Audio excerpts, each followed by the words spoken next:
Hello, friends, and welcome to Adventures in Pixieland. My name's Amy, and I'm an ordained minister, and we are in Bible study. We are in the book of Ruth, and we are in chapter 4 of Ruth, which is the last chapter of Ruth. So we were completing another book of the Bible today.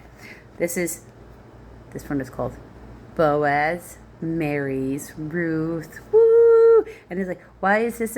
Because these people are great-grandparents of Jesus. That's why it's important.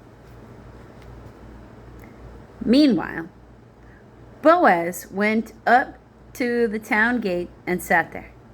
When the kinsman redeemer he mentioned came along, Boaz said, "Come over here, my friend, and sit down."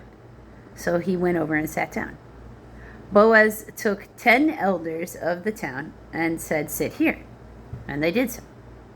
Then he said to the kinsman redeemer, "Naomi, who has come back from Moab, is selling the piece of land that belonged to our brother Elimelech.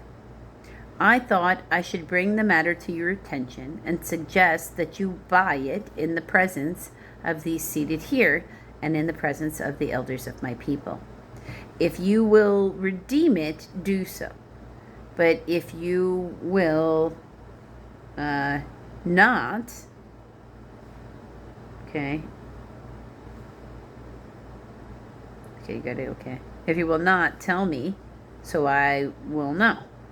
For no one has the right to do it except you, and I am next in line. I will redeem it," he said. Then Boaz said, "On the day you buy the land from Naomi and from Ruth the Moabitess, you acquire the dead man's widow." So you acquire Ruth the Moabitess, because basically they're making that the condition, because there's a living widow. And if you're doing that, it's like a brother's claim. Then you have to give her a baby, in order to maintain the name of the dead with his property. Okay, so I'll start that again. Verse 5. Then Boaz said, "On the day you buy the land from Naomi from Ruth the Moabitess, you acquire the dead man's widow in order to maintain the name of the dead with his property." At this, the kinsman redeemer said, "Then I cannot redeem it, because it might endanger my own estate. You redeem it yourself. I cannot do it." He's like, "No, I can't have that." Now, in earlier times in Israel, for the redemption and transfer of a property become final, one party took off his sandal and gave it to the other.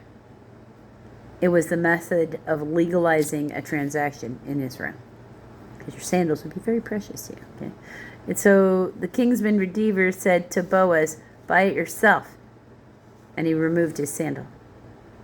Then Boaz announced to the elders and to the people, "Today you are a witness, and I have bought from Naomi all the property of Elimelech, Kilion, and Mahlon. I have also acquired Ruth the Moabitess, Mahlon's widow, as my wife, in order to maintain the name of the dead with his property, so that his name will not disappear from among his family or from the town records. Today you are witnesses."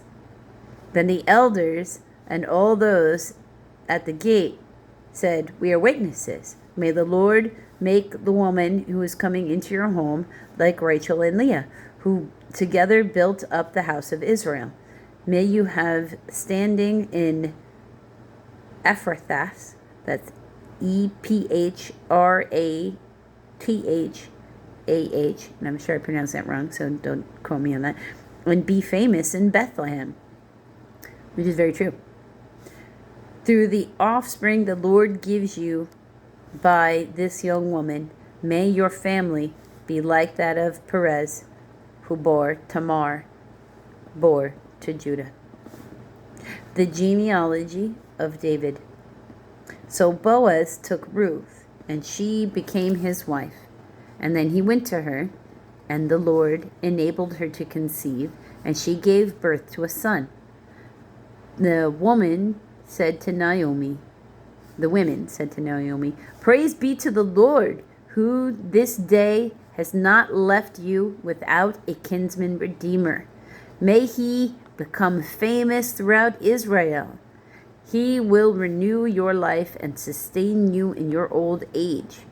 For your daughter-in-law, who loves you and who is better to you than 7 sons, has given him birth."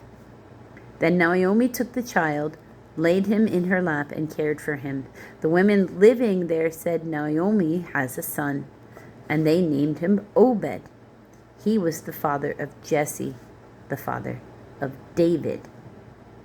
This, then, is the family line of Perez.